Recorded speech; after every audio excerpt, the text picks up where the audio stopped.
Friends drama की starting में हम एलिस को देखते हैं जिसको मिसेस सॉन्ग के कार्ड देती हैं और बताती हैं कि इसके अंदर $10 बिलियन हैं। और फिर वो यहाँ पर से बोलती हैं इस तरीके से तुम्हें ड्रेसअप होने की कोई भी जरूरत नहीं है। उनके दिमाग में चल रहा था मेरी बेटी कितनी ज्यादा प्यारी है और क्या मैं इसके साथ में बहुत ज्यादा ही हार्श हो गई। आई होप कि मुझसे डर ना गई हो। एलिस एकदम हैरान हो जाती है क्योंकि उसे अपने मॉम की मन की आवाज सुनाई दे रही थी और वो सोचती है क्या इनके इनर थॉट्स में सुन पा रही हूँ। फिर यहाँ पर वो अपनी मॉम का शुक्रिया कर देती है कि मॉम भी यहाँ पर कोल्डली चली जाती है। और जाते हुए उनके दिमाग में चल रहा था मुझे नहीं पता ये 19 साल कैसे जी होगी, बहुत ज्यादा इसके लिए डिफिकल्ट रहा होगा सब कुछ। पर हम देखते हैं कि एलिस वो कार्ड उठा ही रही थी कि तभी उसकी नजर सॉन्ग बोजिंग पे जाती है जो कि डाउनस्टेयर्स आ रहा होता है। और फिर हम देखते हैं यहाँ पर बोजिंग यहाँ एलिस के पास में आता है और कहता है मैं तुम्हारा एल्डर ब्रदर हूँ और अब से तुम्हें अपने स्टेटस का अच्छे से ख्याल रखना है और अच्छे से बिहेव करना है सब लोगों के सामने और कोई भी यहाँ पर ट्रबल क्रिएट मत करना। और फिर वो उसको देखकर कहता है तुम इतनी ज्यादा पतली क्यों हो। और फिर यहाँ पर उसके दिमाग में चल रहा था ये तो इतनी ज्यादा पतली है अगर हवा चली तो ये उड़ जाएगी। या कंट्री साइड में जिस फैमिली के साथ में ये रह रही थी उन लोगों ने इसको एब्यूज किया होगा और ये सब कुछ उसके दिमाग में चल रहा था। और वो सोचता है कि इसके हाथ में जैसा ये बैग है बिल्कुल भी अच्छा नहीं दिख रहा। आखिरकार मेरी छोटी बहन इस बैग का इस्तेमाल कैसे कर सकती है। हाउसकीपर से बोलकर इसको फेंकवा दूंगा और इसको सारे के सारे लिमिटेड एडिशन वाले बैग दिलवाऊंगा। और यहाँ पर वो बैग को छुपा रही थी और यहाँ पर बूजिंग सोच रहा था ये मुझसे इतनी ज्यादा सहमी सहमी सी क्यों है, क्या मैं इसको अच्छा नहीं दिख रहा है, ये तो मेरी सगी बहन है, ऐसा नहीं करना चाहिए। के बाद हम देखते हैं यहाँ पर क्वीन हुआन आ जाती है जो कि सॉन्ग फैमिली की अडॉप्टेड डॉटर है। जैसी वो एलिस को देखती है वो कहती है कि अच्छा तुम्हारी बहन आ गई और वो यहाँ पर उसका स्वागत करती है और कहती है कि मेरा नाम चिंग हुआन है। और वो उससे कहती है कि अब से हम लोग फैमिली हैं और ये उसका हाथ पकड़ लेती है। फिर यहाँ पर वो सोच रही थी कि फाइनली सॉन्ग फैमिली की रियल डॉटर वापस आ गई और अब मुझे ज्यादा नोबल होने का नाटक नहीं करना पड़ेगा, मैं मस्त अपनी मोटरसाइकिल चलाऊंगी और उसकी रेसेस वगैरह करा करूंगी। यहाँ पर एलिस भी सोच रही थी कि ये फैमिली तो जैसा मैंने सोचा था उससे काफी ज्यादा डिफरेंट है, मुझे लगता है कि अब मेरी लाइफ इतनी ज्यादा बोरिंग नहीं होने वाली है। नेक्स्ट हम देखते हैं एलिस दूसरे कपड़ों को ड्रेसअप करके आ जाती है। एलिस की मॉम यहाँ पर बोइंग और चिंग हुआन तीनों इसको देखकर काफी ज्यादा खुश हो रहे थे और सोच रहे थे काफी अच्छी दिख रही है और ये थोड़ी ज्यादा मोटी हो जाए तो फिर और ज्यादा अच्छी दिखेगी। इसके बाद हम देखते हैं यहाँ पर एलिस की मॉम बोलती है कि तुम वापस आ गई हो और तुम्हारे वापस आने की खुशी में हम लोग एक पार्टी करने वाले हैं और तुम्हें एलीट सर्कल के लोगों के साथ में हम तुम्हें इंट्रोड्यूस भी करवाएंगे। वहाँ पे काफी ज्यादा अच्छे अच्छे लोग होंगे तो फिर तुम वहाँ पर कोई भी मिस्टेक नहीं कर सकती हो। सभी लोग यहाँ पर एलिस को समझाने लग जाते हैं कि उसको किस तरीके से बिहेव करना है सबके सामने। और यहाँ पर चिंग हुआन के दिमाग में भी चल रहा था उसे पार्टीज में जाना बिल्कुल भी पसंद नहीं है, वहाँ पर उसको बहुत ज्यादा टाइट टाइट ड्रेसेस पहननी पड़ती है। और वो यहाँ पर थोड़ी रेस्ट शॉर्ट भी थी कि अब एलिस वापस आ गई है और उसको ये सारा पार्टीज में जाने का ड्रामा नहीं करना पड़ेगा। और फिर यहाँ पर हम देखते हैं कि एलिस भी कहती है ठीक है मैं सारी बातों का ध्यान रखूंगी और वो स्माइल कर रही थी। और चिंग हुआन के दिमाग में चल रहा था कितनी ज्यादा सुंदर दिखती है जब ये स्माइल करती है। तो नेक्स्ट सीन में हम देखते हैं मिसेस सॉन्ग यहाँ पर एलिस को मैसेज करके बोलती है कि मैं तुम्हारे लिए पूरी की पूरी दुनिया खरीद लाऊंगी। अगले सीन में हम देखते हैं यहाँ पर एलिस, चिंग हुआन और मिसेस सॉन्ग एलिस के लिए शॉपिंग करने के लिए गए थे। यहाँ पर मॉल की एक शॉप का वर्कर उनका काफी ज्यादा ओपनली स्वागत करता है और मिसेस सॉन्ग कहती है मेरी डॉटर के लिए कुछ अच्छी सी ड्रेसेस निकाल दो। फिर उनको ड्रेसेस शो करी जाती है और मिसेस सॉन्ग सोच रही थी ये सारी ड्रेसेस पहनकर तो मेरी बेटी एकदम फेरी की तरह दिखेगी। और हम देखते हैं कि चिंग हुआन भी यहाँ पर एलिस की मदद कर रही थी ड्रेस चूज करने में। और इसके बाद हम देखते हैं यहाँ पर एलिस को एक ब्राउन ड्रेस पसंद आती है और मिसेस सॉन्ग ये देखकर सोच रही थी कि इसका टेस्ट भी काफी ज्यादा अच्छा है। नेक्स्ट हम देखते हैं यहाँ पर एलिस उस ड्रेस को पहनकर आ जाती है और वो सोचती है कि वो भी अच्छी दिख सकती है ड्रेसेस में। और यहाँ पर हम देख पाते हैं कि चिंग हुआन और मिसेस सॉन्ग दोनों यहाँ पर अपने मन में एलिस को काफी ज्यादा प्रेस कर रहे थे कि तभी हम देखते हैं वहाँ पर मिसेस सू और शू जिंगली पहुंच जाते हैं। शू जैसी एलिस को देखती है तो फिर कहती है ये कौन है, मैंने तो सुना था सिर्फ और सिर्फ आपकी एक ही डॉटर है। तो फिर मिसेस सॉन्ग शू से बताती है कि ये भी मेरी डॉटर है, अब्रॉड से पढ़ाई करके लौटी है। तो फिर वो कहती है कि मेरी डॉटर भी तो अब्रॉड से पढ़ाई करके लौटी है। और यहाँ पर हम देख पाते हैं कि जिंगली एलिस को नीचे दिखाने की कोशिश कर रही थी और वो कह रही थी इसको देखकर ऐसा लगता है किसी स्मॉल टाइम से यहाँ पर आ गई हो। और यहाँ पर तो ये सब कुछ सुनने के बाद मिसेस सॉन्ग को बिल्कुल भी अच्छा नहीं लग रहा था। वो सोच रही थी कि आखिरकार तुम्हारी हिम्मत कैसे हुई मेरी बेटी को इस तरीके से मॉक करने की, तुम्हारी फैमिली को हमारी फैमिली से वो प्रोजेक्ट नहीं चाहिए क्या। और यहाँ पर चिंग हुआन को भी काफी ज्यादा गुस्सा आ रहा था उन दोनों के ऊपर। एलिस को भी यहाँ पर उन लोगों का एटीट्यूड बिल्कुल भी अच्छा नहीं लग रहा था तो फिर वो उनसे बता देती है कि वो भी कंट्री साइड से रिटर्न आई है और उसको ज्यादा रूल्स के बारे में पता नहीं है। फिर वो यहाँ पर मिसेस शू और उनकी डॉटर की बेइज्जती कर देती है और फिर जिंगली यहाँ पर बोलती है कि आखिरकार तुम्हें फैशन के बारे में पता ही क्या है। फिर वो कहती है कि हाँ फैशन के बारे में तो मुझे नहीं पता लेकिन मुझे ये पता है कि जो भी पहनो वो ऐसे पहनना चाहिए जो तुम्हें सूट करे, ना कि अपने ऊपर तरह तरह के लोगोस को चिपका लेना जबरदस्ती। कोई फैशन नहीं है, ये सिर्फ और सिर्फ शो ऑफ करने का एक तरीका है। और यहाँ पर तो हम देख पाते हैं कि एलिस ने जिंगली की काफी ज्यादा बेइज्जती कर दी थी। मिसेस शू कहती है कि बस बहुत हो गया। और फिर मिसेस शू मिसेस सॉन्ग से बोलती है कि मुझे लगता है कि आपको अपनी बेटी के टेम्पर के ऊपर काम करने की जरूरत है। को देखकर लगता नहीं है कि ये हम लोगों की लाइफ में फिट इन कर पाएगी बिल्कुल भी। इसको मैनर्स ही काफी ज्यादा अच्छे से सीखने की जरूरत है। तो सॉन्ग सोचती है कि इसकी हिम्मत कैसे होगी मेरी बेटी को उल्टा सीधा बोलने की। आखिरकार ये क्या समझती है खुद को, आज के आज ही मैं शू फैमिली को बर्बाद करके ही छोड़ूंगी। इसके बाद हम देखते हैं मिसेस सॉन्ग अपने बैग से कार्ड निकालती है और कहती है कि जितने भी पीसेस हमने पसंद करे ना सबके सब पैक कर दो। और फिर वो यहाँ पर एक वर्कर से बोलती है कि शू फैमिली के वर्कर यहाँ पर आ ना पाए शॉप में कभी भी। वर्कर भी यहाँ पर इस चीज के लिए तुरंत मान जाता है और कहता है बिल्कुल भी चिंता ना करें। और यहाँ पर एलिस ये सब कुछ देख रही थी और उसको समझ में आता है कि उसकी फैमिली कितनी ज्यादा पावर होल्ड करती है। वो लोग किसी भी ब्रांड पे से किसी को भी बैन करवा सकते हैं, वो भी अपनी मर्जी से। और फिर हम देखते हैं कि ये तीनों की तीनों लेडीज शॉपिंग कर बाहर आ गए थे। क्वीन युआन यहाँ पर एलिस के पास में आती है और उसको गले लगाते हुए कहती है कि अभी जो तुमने करा वो तो बहुत ज्यादा कूल था और जो तुमने उन लोगों को सुनाया ना वो तो काफी ज्यादा सेटिस्फाइंग लग रहा था देखने में ही। मैं तो विश करती हूँ कि मैं भी वैसा कुछ कर पाती। और एलिस कहती है कि वो तो कुछ भी नहीं था, सब कुछ नॉर्मल था। और मिसेस सॉन्ग सोच रही थी कि मेरी बेटी बहुत ज्यादा टफ और प्रिटी है, बिल्कुल मेरी तरह। और एलिस के दिमाग में चल रहा था ऐसा लगता है कि जो मेरी फर्स्ट फैमिली थी उन लोगों ने मुझे काफी ज्यादा अच्छे से सिखाया है कि दुनिया के साथ में किस तरीके से ट्रीट किया जाता है। लेकिन ये शू फैमिली अगर मेरी पार्टी में भी कोई ट्रबल क्रिएट करेगी तो फिर मैं उन लोगों को अच्छे से देख लूंगी। नेक्स्ट हम पार्टी का सीन देखते हैं। यहाँ पर एलिस को बोइंग अपने साथ में लेकर आ गया था। लोग यहाँ पर एलिस को देखते हैं और उसको देखकर बातें करने लग जाते हैं, कहीं यही तो सॉन्ग फैमिली की वो डॉटर नहीं है जो कि कंट्री साइड से आई है। लोग इसको देखकर बात करने लग जाते हैं कि ये तो इतनी ज्यादा सुंदर है और इतना सोफिस्टिकेटेड है, इसको देखकर तो लग ही नहीं रहा है कि ये कंट्री साइड से आई है। लेकिन फिर एक लड़की बोलती है कि लेकिन इतना ज्यादा अच्छे से ड्रेसअप होने का पॉइंट ही क्या है, आखिरकार ये है तो बेवकूफ ही ना। गाँव का गवार तो एक गाँव का गवार ही रहता है हमेशा। मुझे ये सब कुछ देख रहा था और वो सोचता है कि मेरी बहन इतनी ज्यादा अच्छी दिख रही है, तब भी इन लोगों को बिल्कुल तमीज नहीं है अपने मुंह से कचरा निकालने का। इन लोगों को इतना ज्यादा शौक है ना। और वो लोगों को एनालाइज करके सोचने लग जाता है कि किस किस को यहाँ से ब्लैक लिस्ट करवाना है। फिर मिस्टर सॉन्ग भी यहाँ पे एलिस को देखते हैं और सोचते हैं कि मेरी बेटी कितनी ज्यादा अमेजिंग है। आज पार्टी में उसका पहला दिन है लेकिन उसको देखकर बिल्कुल भी नहीं लग रहा है जरा सी भी नर्वस है। इसके बाद हम देखते हैं यहाँ पर एलिस की नजर वेंजी नाम की लड़की पे जाती है और वो उसको देखकर सोचती है कि ये आखिरकार यहाँ पर कर क्या रहा है। असल में ये लड़का एलिस का एक्स बॉयफ्रेंड है। और वेंजी यहाँ पर एलिस को देखकर सोचता है ये यहाँ क्या कर रही है और इसने इतना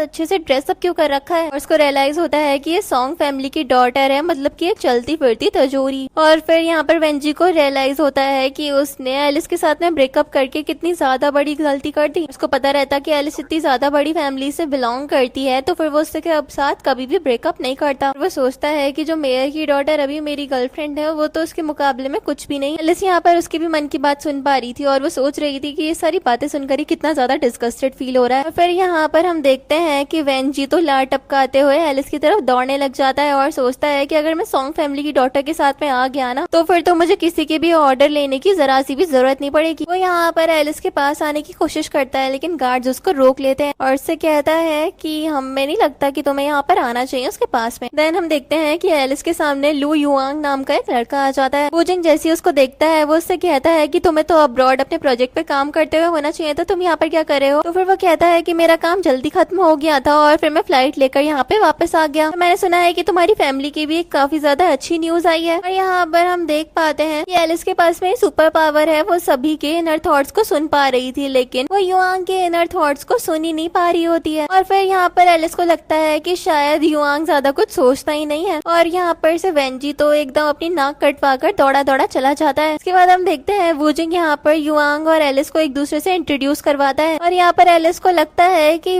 युआंग की अटेंशन तो उसी के ऊपर है और यहाँ पर एलिस को वो काफी ज्यादा मिस्टीरियस नजर आ रहा था। इसके बाद हम देखते हैं एलिस फ्रेश एयर के लिए यहाँ पर पार्टी के बाहर आ जाती है और वो सोचती है कि ये सारी की सारी पार्टी वगैरह की दुनिया बाहर से अच्छी लगती है, इनके अंदर काफी ज्यादा खोखलापन है। जैसे यहाँ पर वेंजी देखता है कि एलिस अकेली है वो मौके पे चौका मारने के लिए तुरंत उसके पास में आ जाता है। वो उससे कहता है मुझे तो लगा था कि मैंने तुम्हें गलत समझ लिया। और फिर वो उससे कहता है प्लीज तुम्हें मुझको खुद को एक्सप्लेन करने का मौका देना चाहिए। और फिर वो उससे कहता है कि मेरी लाइफ में काफी ज्यादा डिफिकल्टीज थी और इसी वजह से मुझे तुमसे ब्रेकअप करना पड़ गया। और उसके दिमाग में चल रहा था कि ये अभी भी उसको प्यार करती होगी, उसे फिर से उसे अपने जाल में फंसाना है और फिर इस तरीके से वो उसके साथ में उसकी लग्जरी लाइफ को एंजॉय कर पाएगा। यहाँ पर एलिस उसके मन की आवाज सुनकर सोचती है कि ये इंसान तो शायद मुझे बहुत बड़ी वाली बेवकूफ समझता है, इसके ओवर कॉन्फिडेंस की तो मुझे दाद देनी पड़ेगी। और यहाँ पर एलिस उसे साफ साफ बोल देती है कि क्या डिफिकल्टीज आ रही थी तुम्हें मेयर की बेटी पर यहाँ पे लाइन मारने में ताकि उसके डैड की पावर का तुम इस्तेमाल कर सको। और यहाँ पर वेंजी को एकदम से शौक लगता है और वो सोचता है इसको इस बारे में पता कैसे है। और फिर वो यहाँ पर एलिस से बोलता है कि नहीं नहीं तुम मुझे गलत समझ रही हो, मैं तो तुमसे प्यार करता हूँ। लेकिन हम देखते हैं कि एलिस उसे कुछ से दूर करती है और कहती है देखो मुझे तुमसे कोई मतलब नहीं है और अब मुझे ना इसी तरीके से हैरेस करने की दोबारा कभी भी कोशिश कोशिश मत करना, नहीं तो मुझसे बुरा तो कोई नहीं होने वाला है। और इसके बाद वेंजी यहाँ पर एलिस से कहता है कि देखो तुम्हें इतना ज्यादा गुस्सा मेरे ऊपर नहीं करना चाहिए और मुझे एक और चांस दो, हर कोई इंसान एक और चांस डिजर्व करता है। और इसके दिमाग में चल रहा था कि एक बार बस ये मेरी बातों में फंस जाए, फिर इतनी ज्यादा अमीर फैमिली के साथ में मेरा मुकाबला करना किसी के लिए भी नेक्स्ट टू इम्पॉसिबल हो जाएगा। और इस बारे में मैं सोच भी रहा हूँ, तभी मुझे कितनी ज्यादा खुशी हो रही है। एलिस ये सब कुछ सुनती है और वो सोचती है कि ये कितना ज्यादा डिस्गस्टिंग इंसान है। तभी हम देखते हैं यहाँ पर बूजिंग आ जाता है और कहता है कि मेरी बहन ने तुम्हें साफ साफ मना कर दिया, बहरे वगैरह हो क्या तुम। और यहाँ पर बूजिंग के दिमाग में चल रहा था कि मेरे पास में 100 तरीके आ रहे हैं जिससे मैं इसको मार सकता हूँ और दुनिया से खत्म कर सकता हूँ। और फिर यहाँ पर हम देखते हैं कि युआंग भी एलिस का पास आ जाता है और उसका हाथ पकड़ते हुए उसको सपोर्ट शो करता है। यहाँ पर वेंजी के लिए बोल रहा था कि ये मेरे नजरों में सिर्फ और सिर्फ एक झींगा है, लेकिन वेंजी सफाई के तौर पर बोल रहा था कि वो एलिस का फर्स्ट लव है और वो दोनों के दोनों एक दूसरे को काफी ज्यादा प्यार करते हैं। लेकिन हम देखते हैं कि बूजिंग सिक्योरिटी को बुलवा लेता है और वो लोग वेंजी को पकड़ लेते हैं। वेंजी यहाँ पर जा रहा था गार्ड्स पाया और कह रहा था कि एलिस तुम मुझे इस तरीके से ट्रीट नहीं कर सकती हो। यहाँ पर बूजिंग जैसे ही वेंजी को जाते हुए देखता है वो सोचता है कि मेरी बहन का लड़कों में टेस्ट खराब है शायद, इतना ज्यादा अच्छा टाइम इतनी ज्यादा प्रीशियस लड़की ने एक लूजर के ऊपर बर्बाद कर दिया। अब मुझे इसके पास में डिग करना पड़ेगा और तब जाकर मुझे पता चलेगा कि आखिरकार इसकी डेटिंग हिस्ट्री क्या रही है। इसके बाद हम देखते हैं यहाँ पर एलिस बूजिंग से बोलती है कि ब्रदर तुम काम डाउन हो जाओ, और युआंग भी बोलता है तुम्हारी बहन इतनी ज्यादा फ्रेजाइल है नहीं जितनी तुम सोचते हो। और इसके बाद एलिस के दिमाग में चल रहा था फर्स्ट टाइम ऐसा है जो ये मेरे ऊपर इस तरीके से कमेंट कर रहा है। और यहाँ पर उन लोगों के बीच में यही बारे में बात होने लग जाती है। तभी हम देखते हैं वहाँ पर चिन्हुआन आ जाती है और फिर यहाँ पर वो एलिस से बोलती है तुम मेरे साथ में आओ, कुछ बुरा हो गया है। और जो गॉसिप करती रहती है वो फिर से यहाँ पे प्रॉब्लम खड़ी कर रही है और यहाँ पर तुम्हें हॉर्स राइडिंग के कंपटीशन के लिए भी चैलेंज किया गया है। मुझे लगता है कि वो लोग सिर्फ और सिर्फ तुम्हें यहाँ पे एम्बेरस करना चाहते हैं। एलिस जैसी हॉर्स राइडिंग का सुनती है वो एकदम रेस्ट अश्योर्ड हो जाती है। इसके बाद हम देखते हैं चिन्हुआन एलिस को एक जगह पर ले आती है और कहती है कि उन लोगों ने पक्का तुम्हारे लिए ट्रैप इकट्ठा करा है, क्योंकि उन्हें पता है कि तुम गाँव में पली बड़ी हो और तुम्हें हॉर्स राइडिंग नहीं आती होगी। लेकिन एलिस यहाँ पर चिन्हुआन को एकदम रेस्ट अश्योर्ड कर देती है। बाद हम देखते हैं जिंगली यहाँ पर हॉर्स पे ऑलरेडी तैयार बैठी हुई थी और वहाँ पर कुछ एलीट क्लास की लड़कियां भी थी जो कि काफी ज्यादा हंस रही थी, क्योंकि उन्हें लग रहा था कि एलिस का काफी ज्यादा अच्छे से मजाक बनने वाला है। चिन्हुआन जैसे ये सब कुछ देखती है वो तो एकदम गुस्से से लाल हो जाती है और सोचती है अगर जरा सी भी गड़बड़ हुई ना तो सबकी पिटाई मैं करूंगी। बूजिंग और हम देखते हैं युआंग भी उसी तरफ बढ़ रहे थे और बूजिंग को भी ये सब कुछ अच्छा नहीं लग रहा था। उसे लग रहा था कि यहाँ पर उसकी बहन को बुली करने की कोशिश की जा रही है और वो सोच रहा था कि ये शेल्टर के सारे घोड़े तो वो अभी के अभी बेच देगा। युआंग भी ये सब कुछ देख रहा था और वो सोच रहा था ये जिंगली की जो भी ट्रिक है काफी ज्यादा बोरिंग है, लेकिन मैं भी देखना चाहता हूँ कि आखिरकार एलिस ये सब कुछ किस तरीके से हैंडल करेगी। फिर हम देखते हैं जिंगली जैसे ही वहाँ पे एलिस को देखती है तो फिर वो कहती है मुझे नहीं लगा था कि तुम यहाँ पर आओगी, मुझे तो लगा था तुम बहुत ज्यादा डर गई हो। बूजिंग जिंगली से बोलता है कि आखिरकार ये चीप ट्रिक्स तुम क्यों इस्तेमाल कर रही हो। फिर जिंगली यहाँ पर बात को संभालने के लिए बोलती है मिस्टर सॉन्ग हम सिर्फ और सिर्फ नॉर्मल मैच कर रहे हैं, इसमें किसी को भी कोई भी परेशान करने का हमारा कोई भी इरादा नहीं है, सबको सीरियस लेना बिल्कुल ठीक तरीका नहीं होगा। और लड़कियां भी बोलती हैं कि ऑफ कोर्स एलिस ने अपनी मर्जी से सबके लिए अग्री करा है, तो फिर अब अगर वो बैकआउट करती है तो फिर उसके लिए बिल्कुल भी अच्छा नहीं होगा। एलिस भी एकदम कॉन्फिडेंट थी और वो कह रही थी कि हाँ मैं बिल्कुल अपनी मर्जी से ये सब कुछ कर रही हूँ। फिर वो जाने लग जाती है। फिर हम देखते हैं इस बीच में से सॉन्ग भी आ जाती है और वो कहती है कि मुझे डॉक्टर्स और एम्बुलेंस बिल्कुल तैयार चाहिए, अगर कुछ भी मेरी बेटी को होता है तो फिर मैं बिल्कुल भी नहीं झेल पाऊंगी। बाद हम एलिस को देखते हैं जो कि जिंगली के पास में आती है और वो उससे पूछती है कि किस तरीके से ये कॉम्पिटिशन तुम करना चाहती। वो भी यहाँ पर उसको पूरा का पूरा यहाँ पर ट्रैक समझाने लग जाती है और वो सोच रही थी कि पक्का घोड़े से गिर जाएगी और सब लोग उसके ऊपर बहुत ज्यादा जोर जोर से हंसने लगेंगे। उसके बाद हम देखते हैं एलिस को उसका हॉर्स चूज करने के लिए बोला जाता है और वो भी चूज कर लेती है। जिंगली ये देखकर एकदम हैरान हो जाती है और कहती है कि वो सनशाइन है और वो सबसे ज्यादा तेज दौड़ता है और एकदम जंगली है, तो मैं क्या खुद को खत्म करना है, उसके पीछे बैठोगी ना तो फिर तुरंत ही गिर जाओगी। और जिंगली के दिमाग में चल रहा था इस बेवकूफ ने तो उस एकदम दरियाई घोड़े को चूज कर लिया है, अब तो वो बिल्कुल भी हार नहीं सकती है। बूजिंग भी जैसे ही जानता है कि असल में एलिस ने सनशाइन को चूज कर लिया है वो भी परेशान हो जाता है और सोचता है वो घोड़ा तो सही में पागल है। और मिसेस सॉन्ग भी काफी ज्यादा घबरा गई थी और हम देखते हैं कि एलिस तो कॉन्फिडेंटली स्टेबल के अंदर चली जाती है। युआंग भी ये सब कुछ देखकर सोच में पड़ गया था कि आखिरकार एलिस ने अपने लिए उस घोड़े को क्यों चूज किया है। एलिस जैसे ही उस घोड़े के पास में जाती उसके दिमाग में चल रहा था कि वो जब कंट्री साइड में पड़ी हुई थी तो उसके फॉस्टर डैड का पूरा फार्म था और वो जानवरों लोगों के बीच में पली बड़ी है और उसे पता है कि कैसे इनके साथ में डील किया जाता है। और ये बेचारा घोड़ा तो बिल्कुल भी डेंजरस नहीं है, बल्कि ये तो डरा हुआ है, इसको एक साइकोलॉजिकल ट्रॉमा भी है। और वो यहाँ पर हॉर्स को कंफर्ट करती है और यहाँ पर सनशाइन भी एलिस को जरा सा भी हार्म नहीं कर रहा था। जिंगली ये देखकर एकदम हैरान रह जाती है और वो सोचती है कि ये पॉसिबल भी कैसे है कि सनशाइन इसको हार्म नहीं कर रहा है। हम देखते हैं कि एलिस एकदम कामली सनशाइन को स्टेबल के बाहर लेकर आ जाती है और वो एकदम आराम से उसके ऊपर भी जाकर के बैठ गई थी। और जिंगली तो यहाँ पर एकदम घबरा गई थी एलिस को इतना ज्यादा कॉन्फिडेंट देखकर। और बूजिंग यहाँ पर ये देखता है और वो खुश हो जाता है और सोचता है कि उसकी बहन एक गॉडेस है। और मिसेस सॉन्ग भी ये देखकर खुश हो रही थी और वो सोच रही थी कि उनकी बेटी ने इतने ज्यादा दरियाई घोड़े को संभाल लिया, मतलब कि इस दुनिया में ऐसी कोई चीज नहीं है जो कि वो नहीं कर सकती। और हम देख पाते हैं कि उसकी गर्ल्स गर्ल फॉस्टर सिस्टर भी काफी ज्यादा खुश हो गई थी ये देखकर। युआंग भी ये सब कुछ देखकर इम्प्रेस नजर आ रहा था। और इसके बाद हम देखते हैं यहाँ पर एलिस सनशाइन से बोलती है कि तुम मुझे ये मैच जीतने में मदद करो और मैं तुम्हारा लेग को क्योर करवाऊंगी। सनशाइन भी बोलता है कि ये जीत तो मेरे एकदम बाएं हाथ का खेल है। और इसके बाद हम देखते हैं यहाँ पर जिंगली और एलिस दोनों के बीच में यहाँ पर रेस स्टार्ट हो जाती है और एलिस तो एकदम नॉर्मली ये रेस को जीत रही थी और वो काफी ज्यादा नॉर्मली उस रेस को जीत भी जाती है इसके बाद में। और जिंगली तो देखती रह गई थी। और इसके बाद हम देखते हैं एलिस जिंगली के पास में आती है और कहती है कि मैं ये रेस जीत गई, रूल्स को फॉलो करो और मेरे सामने एक हॉर्स होने का प्रिटेंड करो। तभी हम देखते हैं वहाँ पर चिन्युआन आती है और कहती है कि फिर से एक इमरजेंसी हो गई। सबके बीच में जिंगली तो पतली गली से निकलने की कोशिश कर रही थी, लेकिन एलिस उसको रोक लेती है और कहती है कहाँ भागी जा रही हो, अभी हम लोगों का मामला फिट कहाँ हुआ है। पर तो जिंगली यहाँ पर एलिस से कहने लग जाती है तुम्हें जरा सा भी इंसानियत का अंदाजा है, मुझे नहीं लगता कि तुम्हें किसी के ऊपर भी इतना ज्यादा प्रेशर डालना चाहिए ऐसे काम के लिए। देखो अब इंसानियत की बात भी कौन कर रहा है। और फिर जिंगली के दिमाग में चल रहा था कि कोई लेक में जाकर गिर गया है, सभी लोग उसी के ऊपर ध्यान देने लग जाएंगे और सब लोगों को याद भी नहीं रहेगा कि मैंने भी कुछ गलती कर दी थी। चिन्युआन यहाँ पर कहती है कि लगता है कि जो तुम सोच रही थी वो तुम्हारे साथ नहीं होने वाला है। और फिर हम देखते हैं कि वो एलिस को साइड में लेकर जाती है और कहती है मेरी एक्टिंग कैसी लगी, मैं एकदम जीनियस हूँ ना। उसके दिमाग में चल रहा था कि उसने अपनी छोटी बहन को ट्रबल से बाहर कर दिया है। नेक्स्ट हम देखते हैं कि ये सब लोग लेक के पास पहुंच जाते हैं देखने के लिए कि लेक में कौन कूदा है। बूजिंग जैसे देखता है तो फिर वो कहता है कि ये कोई ट्रिक है, लेक में तो कोई भी नहीं गिरा। युआंग बोलता है कि लेकिन ये तब भी एलिस को प्रोटेक्ट कर रही है। और यहाँ पर हम देखते हैं कि चिन्युआन के दिमाग में चल रहा था कि उसने काफी ज्यादा अच्छे से एक्ट करा ताकि एलिस के लिए ज्यादा प्रॉब्लम्स खड़ी ना हो। अभी हम देखते हैं कि जिंगली वहाँ पर आती है और वो चिन्युआन से बोलती है तुमने ये सब कुछ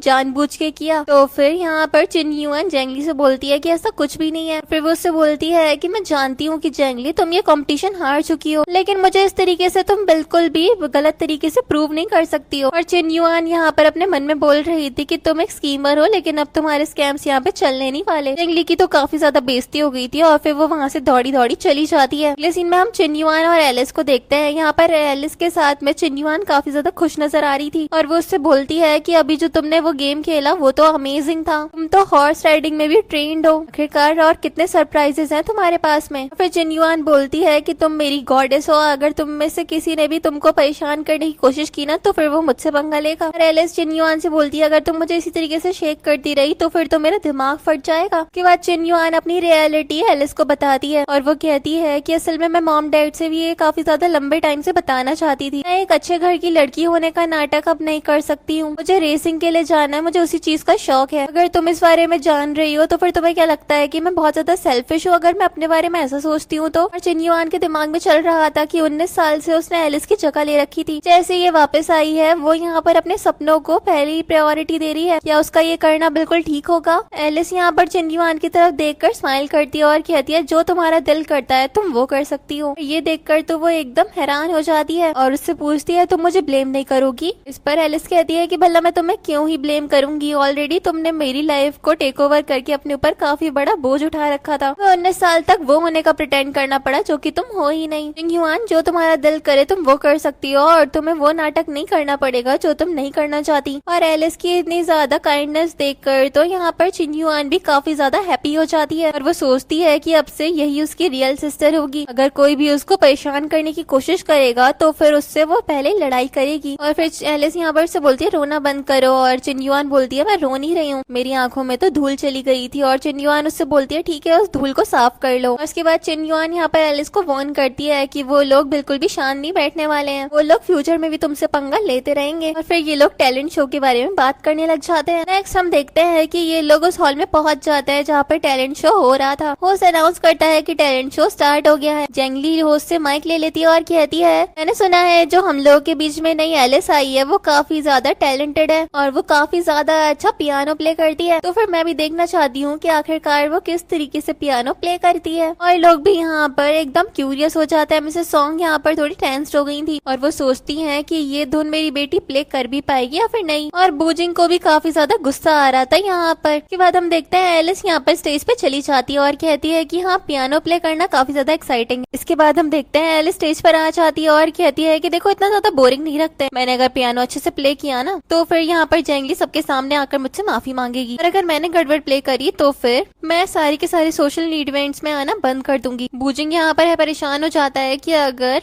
एलिस अच्छे से प्ले नहीं कर पाई तो फिर ज्यादा प्रॉब्लम हो जाएगी। और मिसेस सॉन्ग भी सोचती है कि वो मेरी बेटी है, उसको खुद को प्रूव करने के लिए इतना ज्यादा ट्राई हार्ड करने की कोई भी जरूरत नहीं है। और हम देख पाते हैं कि यहाँ पर चुन ह्यूआन भी काफी ज्यादा परेशान हो गई थी। ह्यूआंग सोचता है कि इसके अंदर तो काफी ज्यादा गट्स हैं, लेकिन ये नहीं लगता इसको कि ये काफी ज्यादा रिस्की हो सकता है। जेंगली सोचती है कि प्रोफेशनल पियानिस्ट तक गलती कर देते हैं तो फिर ये तो एक गाँव की लड़की है, भला कैसे अच्छे से प्ले कर पाएगी। बस ये यहाँ पर फेंक रही है ताकि मैं डर जाऊं। एक बार अगर ये हार गई ना तो फिर इसके एटीट्यूड के साथ में किसी को भी डील नहीं करना पड़ेगा। ये बात मैं इसकी मान लेती हूँ और फिर इसका पत्ता साफ हो जाएगा। उसके बाद हम देखते हैं जेंगली यहाँ पर एलिस के पास जाती है और उससे कहती है, ठीक है, मैं तुम्हारा चैलेंज एक्सेप्ट करने के लिए तैयार हूँ। हम देखते हैं कि एलिस पियानो के पास जाती है और उसको एकदम अच्छे से प्ले करना स्टार्ट कर देती है। और वो याद करती है किस तरीके से उसके फॉस्टर ग्रैंडपा ने उसको अच्छे से पियानो प्ले करना सिखाया था। और वो यहाँ पर काफी ज्यादा मेलोडियसली पियानो को प्ले कर रही थी और सभी लोग एकदम हैरान और काफी ज्यादा इम्प्रेस्ड हो गए थे। ये लोग सोच रहे थे कि एलिस एक जीती जाती जीनियस है। युआंग यहाँ पर सोचता है कि ये तो एकदम टीचर की तरह ही प्ले कर रही है। हम देख पाते हैं कि एलिस ने उसका ये थॉट सुन लिया था और वो सोच रही थी भला ये किस टीचर की बात कर रहा है। देन हम देखते हैं कि वो पियानो प्ले करना बंद करती है और सभी लोग उसके लिए स्टैंडिंग ओवेशन देते हैं। देन वो जेंगली के पास आती है और कहती है, मुझे लगता है कि अब ना तुमने जो बेट लगाई थी उसको फुलफिल करने का टाइम आ गया है। जेंगली तो ये बात सुनकर एकदम बक्की बक्की रह जाती है। जेंगली की मॉम भी उसके लिए परेशान होती है, लेकिन गार्ड्स उनको रोक लेते हैं ताकि वो जेंगली के पास न जा पाए। बूजिंग बोलता है कि जब शर्त लगाई है तो फिर रूल्स को तो फॉलो करना ही पड़ेगा। मैं वो शर्त लगानी ही नहीं चाहिए थी अगर तुम लूज करना अफोर्ड ही नहीं कर सकती हो तो। उसके बाद हम देखते हैं यहाँ पर जेंगली भी तुरंत ही एलिस से माइक ले लेती है और उससे कहती है, मुझे माफ कर दो, मेरे से बहुत बड़ी गलती हो गई, जो तुम्हारे साथ कम्पीट ही नहीं करना चाहिए था, मैंने चीटिंग करी और अब मैं तुमसे माफी मांगती हूँ। और फिर वो यहाँ पर अपना आधा सा मुंह लेकर के वहाँ से दौड़ी दौड़ी चली जाती है। उसके बाद हम देखते हैं एलिस माइक उठाती है और सभी लोगों का शुक्रिया करती है जो लोग इस पार्टी को अटेंड करने के लिए आए थे उसके लिए। वो कहती है कि वो ऑफिशियली सॉन्ग फैमिली में रिटर्न आ गई है। मैं जानती हूँ कि आप लोग अभी भी मेरे बारे में काफी ज्यादा क्यूरियस हो, इट्स ओके, आप अपना टाइम ले सकते हो मुझे जानने के लिए। ये बोलने के बाद अपनी स्पीच कंप्लीट करती है और अपने फैमिली मेंबर्स के पास में चली जाती है। यहाँ पर हम देखते हैं कि इनहुआन तो तुरंत ही एलिस को हक कर लेती है और कहती है कि तुम तो मेरी आइडल हो, मैं तुमसे बहुत ज्यादा इम्प्रेस्ड हो गई हूँ। एलिस की मॉम भी उसके पास आती है और उसका हाथ पकड़ती है और कहती है, तुमने बहुत ज्यादा अच्छे से इस पियानो को प्ले किया, तुम इस दुनिया में सबसे ज्यादा बढ़िया पियानो प्ले करती हो और अब इस दुनिया में कोई भी नहीं है जो कि तुम्हें बुली कर सकता है। और बूजिंग भी यहाँ पर एलिस के पास आता है और कहता है, ऑब्वियसली ये ऑसम तो होगी ही, जो मेरी छोटी बहन जो है। इसके बाद हम देखते हैं कि एलिस को उसके फोन पे एक टेक्स्ट आता है। ये मैसेज युआंग ने भेजा था और यहाँ पर एलिस को उसकी स्ट्रेंजनेस से काफी ज्यादा अट्रैक्शन फील हो रही थी। वो सोच रही थी कि वो कब आया और कब चला गया, किसी को पता तक नहीं चला और वो मेरे दिमाग से निकल ही नहीं रहा है। अगले सीन में हम वेंजी को देखते हैं जो कि एलिस के घर पे फ्लावर्स का बुके लेकर पहुंच गया था और वो सोच रहा था कि डेफिनेटली वो मुझे देखकर मुझे डिनाई नहीं करेगी। मेरा आउटफिट भी काफी ज्यादा अच्छा दिख रहा है और इसके ऊपर काफी अच्छा इंप्रेशन भी जाएगा इस आउटफिट से इसके ऊपर। वो सोच रहा था कि अगर वो उसको अच्छे से अफेक्शन दिखाएगा तो फिर वो भी उसके लिए सॉफ्ट हार्टेडली सोचेगी। नेक्स्ट हम देखते हैं वेंजी यहाँ पर सॉन्ग फैमिली के घर में घुस जाता है। मिस्टर और मिसेस सॉन्ग यहाँ पर वेंजी को लेकर के बिल्कुल भी पॉजिटिव नहीं सोच रहे थे। मिस्टर सॉन्ग सोच रहे थे इसके ना शक्ल है ना अकल, पता नहीं मेरी बेटी को कैसे फंसा लिया इसने। और मिसेस सॉन्ग सोच रही थी कितनी ज्यादा चीप परफ्यूम की स्मेल है, पता नहीं कहाँ से आ जाते हैं इस तरीके के गरीब लोग। अगर आज इसको एलिस ने एक्सेप्ट कर लिया ना तो फिर मैं इसे खुद घर से बाहर निकाल दूंगी। इसके बाद हम देखते हैं वेंजी यहाँ पर मिस्टर और मिसेस सॉन्ग को हेलो बोलता है और उनको ग्रीट भी करता है और बताता है कि वो असल में एलिस का दोस्त है। उसकी मॉम बोलती है, अच्छा तुम एलिस के दोस्त हो? और वेंजी बोलता है कि हाँ, वो और मैं साथ में ही बड़े हुए हैं। और उसके दिमाग में चल रहा था कि बस मैं इन लोगों के क्लोज आ जाऊं ताकि मैं अपना और एलिस का रिलेशनशिप आगे बढ़ा पाऊं और इन लोगों की फैमिली के साथ में भी अच्छे से कनेक्शन बना सकूं। बाद हम देखते हैं वहाँ पर बूजिंग आ जाता है और वो कहता है, तुम्हारे दिमाग में ऐसा ख्याल भी कैसे आ गया, तुमने मेयर की डॉटर के साथ में मेरी बहन मैंने एलिस को 1 महीने पहले ही चीट किया था। जी सोचता है कि आखिरकार इसे इस बारे में कैसे पता चल गया, क्या इन लोगों ने इतनी जल्दी मेरा बैकग्राउंड चेक भी करवा लिया था। फिर तो वो यहाँ पर मगरमच्छ के आंसू बहाने लग जाता है और कहता है, अंकल आंटी मुझे लगता है कि आपको एक बहुत बड़ी गलतफहमी हो गई है। वो कुछ भी आपने मेरे बारे में सुना है ना, वो सब कुछ फेक है। मेरी फैमिली की वजह से ये सब कुछ हो रहा होगा। असल में एलिस ही एक लौती इंसान है जिससे मैं शुरू से लेकर एंड तक प्यार करता था। और अभी फिर वो नील डाउन हो जाता है और कहता है कि मैं अभी भी यहाँ पर एलिस की फॉरगिवनेस मांगने के लिए आया हूँ और आप प्लीज उसका हाथ मेरे हाथ में दे दें और मैं सारी जिंदगी उसको काफी ज्यादा अच्छे से रखूंगा। सॉन्ग यहाँ पर ये ड्रामा देखकर सोचती है कि वाह क्या एक्टिंग करता है ये इंसान। और इसके बाद मिसेस सॉन्ग से सवाल करती है, इसका मतलब तुम ये कहना चाहते हो कि तुम मेरी बेटी के लिए काफी ज्यादा सिंसियर हो? तो फिर वो कहता है ऑब्वियसली मैं बहुत ज्यादा सिंसियर हूँ। के बाद हम देखते हैं वो कहती है ठीक, सॉन्ग फैमिली इतनी ज्यादा अनरीजनेबल भी नहीं है और मैं तुम्हें एक चांस देने के लिए तैयार हूँ। अगर तुम $500 मिलियन 1 महीने के अंदर कमा लेते हो तो फिर मैं पूरी की पूरी सिंसियरिटी के साथ में एलिस को तुम्हें सौंप दूंगी और कोई भी तुम्हारे इस रिलेशनशिप को अपोज नहीं करेगा। जैसे ही वो ये बात सुनता है तुरंत ही नील डाउन हो जाता है और वो सोचता है कि ये पक्का मेरे लिए चीजें बहुत ज्यादा डिफिकल्ट करी है, वो भी जानबूझकर। अब इसे सॉन्ग के दिमाग में चल रहा था ऑब्वियसली तुम जैसे बेवकूफों को इसी तरीके से लाइन पे लाया जाता है। हम देख पाते हैं कि एलिस भी अपनी मॉम की इस ट्रिक को जान गई थी और फिर हम देखते हैं वेंजी भी एलिस की मॉम से बोल देता है कि उसके लिए काफी ज्यादा डिफिकल्ट हो जाएगा। इसकी मॉम कहती है अच्छा ये तुम्हारे लिए डिफिकल्ट साउंड हो रहा है, मेरी बेटी का हाथ मांगने के लिए आए हो और एक जरा सा काम नहीं कर सकते, मुझे नहीं लगता कि तुम उसके जरा से भी काबिल हो। हम देखते हैं कि वहाँ पे एलिस भी डाउनस्टेयर्स आ जाती है। फिर वो अपनी मॉम से बोलती है कि वो इस तरीके के इंसान से कोई भी रिश्ता या नाता नहीं रखना चाहती है, लेकिन वेंजी उससे कहता है कि तुम्हें इस बात पे यकीन करना ही पड़ेगा कि मैं तुमसे प्यार करता हूँ। लेकिन वूजिंग यहाँ पर बीच में आता है और कहता है कि ट्रैश जैसे इंसान मेरी बहन से दूर रहो। फिर एलिस भी आगे आती है और वेंजिंग को कन्फ्रंट करते हुए कहती है कि तुमने पहले मेरे साथ ब्रेकअप क्यों किया था, मुझे तुम्हारे में जरा सा भी इंटरेस्ट नहीं है, तो फिर क्यों तुम मेरे साथ वापस आना चाहते हो? देखो इस बारे में तुम्हें भी अच्छे से पता है और मुझे भी। और फिर ये बोलकर वो उसे घर से बाहर निकालने लग जाती है और वो उसको अच्छे से वार्न कर देती है कि अगर वो उसकी फैमिली या फिर उसके रास्ते में आएगा तो फिर वो एकदम मेक श्योर करेगी कि वो दोबारा कभी भी किसी को भी इस तरीके से हार्म ना कर सके। वेंजी तो यहाँ पर एकदम हैरान हो जाता है और वो सोचता है एलिस इतनी ज्यादा कैसे बदल सकती है, पहले तो वो उसको इतना ज्यादा चेरिश किया करती थी। एंड हम देखते हैं एलिस सिक्योरिटी गार्ड्स को बुलवाती है और वेंजी को घर से बाहर करवा देती है। इसे सॉन्ग यहाँ पर एलिस को बहुत ज्यादा प्रेज करती है उसके लिए हुए एक्शंस के लिए। इसके बाद हम देखते हैं यहाँ पर युआंग का भी मैसेज एलिस को आ जाता है और वो कहता है कि मैं तुम्हारी मदद करने के लिए नहीं आ पाया, वेंजी के साथ तुमने अच्छे से डील कर लिया ना। एलिस ये चीज देखती है और वो सोचती है कि भला इसे मेरे बारे में सब कुछ कैसे पता चल जाता है। इसने मेरे पास में 24/7 वाले सर्विलेंस कैमरा इंस्टॉल करवा रखे हैं। और फिर वो सोचती है कि वो इसके इनर थॉट्स नहीं सुन पाती है, लेकिन वो यहाँ पर उसके सारी की सारी बातों को जान लेता है। कहीं ऐसा तो नहीं कि इसके अंदर वो स्पेशल एबिलिटी है। फिर हम देखते हैं यहाँ पर एलिस को एक कॉल आने लग जाती है और वो तो युआंग के बारे में ही सोचे जा रही थी। वो सोच रही थी कि वो मिस्टीरियस और काफी ज्यादा इंटरेस्टिंग है उसके लिए। उसके बाद हम देखते हैं एलिस यहाँ पर युआंग से मिलने के लिए पहुंच जाती है और वो उससे पूछती है कि तुमने मुझे लाइब्रेरी जैसी जगह पे क्यों मिलने के लिए बुलाया? तो फिर वो कहता है क्योंकि शांत जगह ज्यादा अच्छी लगती है। इसके बाद हम देखते हैं कि यहाँ पर युआंग एलिस के लिए उसके पसंद का डिजर्ट भी ऑर्डर कर देता है और वो उससे सवाल करती है कि तुम्हें कैसे पता कि वो मुझे पसंद है? तो फिर वो कहता है कि डेजर्ट एरिया में इतने सारे डेजर्ट थे लेकिन तुमने टिरामिसू ही खाया, तो फिर ऑब्वियसली तुम्हें वही पसंद होगा ना। बहुत ज्यादा सिंपल गेस था। फिर यहाँ पर एलिस सोचती है कि ये कितना अच्छा ऑब्जर्व करता है और फिर वो उससे सवाल करती है क्या तुमने सिर्फ और सिर्फ डेजर्ट्स वगैरह के बारे में बात करने के लिए मुझे यहाँ पर बुलाया है? तो फिर वो उससे पूछता है क्या तुम क्यूरियस हो? तो वो पूछती है क्यूरियस किस बारे में? उसके बाद यहाँ पर वो बताता है कि जैसे तुमने यहाँ पर पियानो प्ले किया था ना, वैसे मेरे ग्रैंडपा प्ले करा करते थे और वही मेरे पहले पियानो टीचर भी थे। एलिस को रियलाइज होता है कि वो जो जर्मन प्रीस्ट था वो युआंग का ग्रैंडपा था। और यहाँ पर युआंग बताता है कि मेरे ग्रैंडपा कई बार तुम्हारा जिक्र किया करते थे। जब मैंने फर्स्ट टाइम तुम्हें वहाँ पर देखा तभी मैंने तुम्हारे ऊपर डाउट करना स्टार्ट कर दिया कि तुम शायद वही लड़की हो जिसके बारे में मेरे ग्रैंडपा बात किया करते थे। एलिस को अब जाकर रियलाइज होता है कि युआंग उसके ऊपर इतनी ज्यादा एक्स्ट्रा अटेंशन क्यों पे करता है। उसके बाद हम देखते हैं कि एलिस यहाँ पर युआंग से सवाल करती है कि अब उसके टीचर कहाँ पर हैं। तो फिर युआंग बताता है कि वो लास्ट विंटर इस दुनिया में नहीं रहे। ये जानकर एलिस को काफी ज्यादा दुख होता है और यहाँ पर युआंग एलिस को कंफर्ट भी करता है और कहता है कि अब तुम सैड मत हो, मैं तुम्हारे टीचर तुम्हारे ऊपर काफी ज्यादा प्राउड करते थे। यहाँ पर वो एलिस की आंखें देखकर समझ रहा था कि ये रोने वाली है और वो सोच में पड़ गया था कि आखिरकार वो उसको किस तरीके से कंफर्ट करेगा। लेकिन फिर एलिस खुद ही यहाँ पर मुस्कुरा देती है और वो सोचती है कि उसको अचानक से इतना ज्यादा सैड फील ही नहीं हो रहा है। और युआंग सोचता है ये हंस क्यों रही है, क्या हम इसको इतना ज्यादा स्टूपिड लग रहा था। और हम देख पाते हैं कि एलिस भी युआंग से काफी ज्यादा इम्प्रेस नजर आ रही थी। नेक्स्ट हम देखते हैं यहाँ पर युआंग एलिस को उसके घर पे ड्रॉप करने के लिए आता है और वो कार से उतरने से पहले उससे बोलता है वेंजी से दूर रहना, वो तुम्हारी अटेंशन को बिल्कुल भी डिजर्व नहीं करता और उससे जितना हो सके उतना ज्यादा दूर रहो। एलिस भी यहाँ पर कहती है कि हाँ मैं तुम्हारी बात समझ गई और ये बोलकर वो कार से उतर जाती है और फिर वो यहाँ पर विंडो नीचे करवाती है और फिर वो युआंग से कहती है कि तुम भी जैंगली जैसी लड़कियों से दूर ही रहना, और ये बोलकर वो दौड़ी दौड़ी अपने घर के अंदर जा रही थी। और युआंग यहाँ पर सोच रहा था कि वो मेरी फिक्र करती है, कितनी ज्यादा क्यूट है। और एलिस यहाँ पर युआंग को पसंद करने लग गई थी और इस वजह से उसका तो एकदम मुंह लाल हो गया था। फिर हम देखते हैं कि एलिस को यहाँ पर एक लड़की का कॉल आता है और वो उससे मदद मांग रही थी और बता रही थी कि उसको किडनैप कर लिया गया है। ये कॉल यहाँ पर हमें पता चलता है एलिस को यहाँ पर चिन युआन ने करी थी। उससे पूछती है कि तुम कहाँ पर हो, तो फिर वो अपना जिस हिसाब का एड्रेस को पता था वो बताने लग जाती है, लेकिन वो काफी ज्यादा टेंशन में थी कहीं उसको कुछ हो ना जाए और वो सोचने पड़ जाती है कि वो क्या करे ताकि वो यहाँ से एस्केप कर पाए। और एलिस यहाँ पर चिन युआन को एकदम काम डाउन होने के लिए बोलती है और कहती है कि अपने आसपास का एरिया चेक करो, और वो अपने आसपास की चीजों को नोटिस करके एलिस को उस बारे में इन्फॉर्म कर देती है। एलिस उससे कहती है तुम पैनिक मत करना, मैं तुम्हें रेस्क्यू करने के लिए पहुंच जाऊंगी। इसके बाद हम देखते हैं एलिस फोन कट करती है और अपनी फैमिली के पास जाती है, बताती है कि चिन युआन को असल में किडनैप कर लिया गया है। ये जानते ही यहाँ पर पूरी की पूरी फैमिली पैनिक में आ जाती है। सबके सब अपने अपने तरीके से यहाँ पर चिन युआन को ढूंढने की कोशिश करने लग जाते हैं और यहाँ पर एलिस सोच रही थी कहीं ये सब कुछ वेंजी ने तो नहीं करा। और फिर हम देखते हैं कि वो युआंग को इस बारे में फोन करके बताती है और उससे मदद भी मांगती है। हम देखते हैं कि यहाँ पर युआंग कहता है मैं तुम्हें पिक करने के लिए आ जाऊंगा। एलिस बूजिंग को इस बारे में बताती है और फिर हम देखते हैं कि नेक्स्ट जब युआंग एलिस को पिक करने के लिए आता है तो फिर बूजिंग भी बिना किसी प्रॉब्लम के उसे उसके साथ जाने देता है। इसके बाद हम देखते हैं यहाँ पर एलिस के बताए हुए रास्ते पर वेंजी कार को ले जाता है और वो लोग एग्जैक्टली उस लोकेशन पे पहुंच गए थे। उस लोकेशन पे पहुंचने के बाद ये लोग डिसाइड करते हैं कि युआंग अंदर जाकर किडनैपर्स का ध्यान भटकाएगा और इस बीच एलिस किसी और रास्ते से अंदर जाकर के चिन युआन को जाकर के यहाँ पे रेस्क्यू कर लेगी। हम देखते हैं कि यहाँ पर वो करती भी ऐसा ही है। इसके बाद हम देखते हैं जब एलिस चिन युआन को रूम से निकाल लेती है तब वो बाहर आकर देखती है कि युआंग उन गुंडों के साथ में फाइट ले रहा है। उसको लगता है कि वो उन गुंडों के साथ खतरे में है। फिर वो चिन युआन से बोलती है कि तुम जाओ, मैं उसको रेस्क्यू करके अभी आती हूँ। देन हम देखते हैं एलिस यहाँ पर युआंग को भी बचा लेती है और फिर उन गुंडों को पुलिस आकर पकड़ के ले जाती है। देन बूजिंग वहाँ पर आता है और वो युआंग को देखता है और कहता है तुम तो इंजर्ड हो गए। युआंग कहता है कोई बात नहीं, छोटी सी चोट है। एलिस यहाँ पर एक कपड़े का पीस फाड़ती है और फिर युआंग की फर्स्ट एड कर देती है। बूजिंग भी यहाँ पर ये देखता है कि युआंग और एलिस एक दूसरे के कुछ ज्यादा ही क्लोज हैं और फिर वो उन दोनों को एक दूसरे से दूर कर देता है। अगले सीन में हम देखते हैं कि चिन युआन को वापस पा करके सॉन्ग फैमिली काफी ज्यादा खुश थी। नेक्स्ट हमें दिखाया जाता है कि चिन युआन करेज करके अपनी फैमिली को बताती है अपने बाइकर बनने वाले ड्रीम के बारे में और वो लोग उसका ड्रीम अप्रूव भी कर देते हैं और वो अपनी प्रैक्टिस के लिए चली जाती है। नेक्स्ट सीन में हम देखते हैं कि एलिस बैठकर बुक पढ़ रही थी कि तभी युआंग आता है और यहाँ पर उसको प्रेज करता है। यहाँ पर हम देख पाते हैं कि एलिस भी उसकी ये बात सुनकर बहुत ज्यादा टस्ट फील करती है। अगला सीन हम एक पार्टी का देखते हैं जहाँ पर वेंजी भी था और उसके इरादे बिल्कुल भी ठीक नहीं लग रहे थे। इसके बाद युआंग एलिस को एक जगह पर लेकर जाता है और उसको एक नेकलेस गिफ्ट देता है और वो भी खुशी से उसको एक्सेप्ट करती है। ये लोग जब अंदर जाते हैं तो फिर उन्हें पता चलता है कि एलिस की कुछ एआई मॉर्फ पिक्चर स्क्रीन पे पेक करी जा रही है जिससे उसकी पूरी की पूरी रेप्यूटेशन रून करी जा सके। ये सब कुछ वेंजी ने करा था ताकि एलिस की पूरी रेप्यूटेशन रून हो जाए और उसके बाद हार मान के एलिस को उसके पास में ही जाना पड़ जाए। एलिस भी यहाँ पर उसकी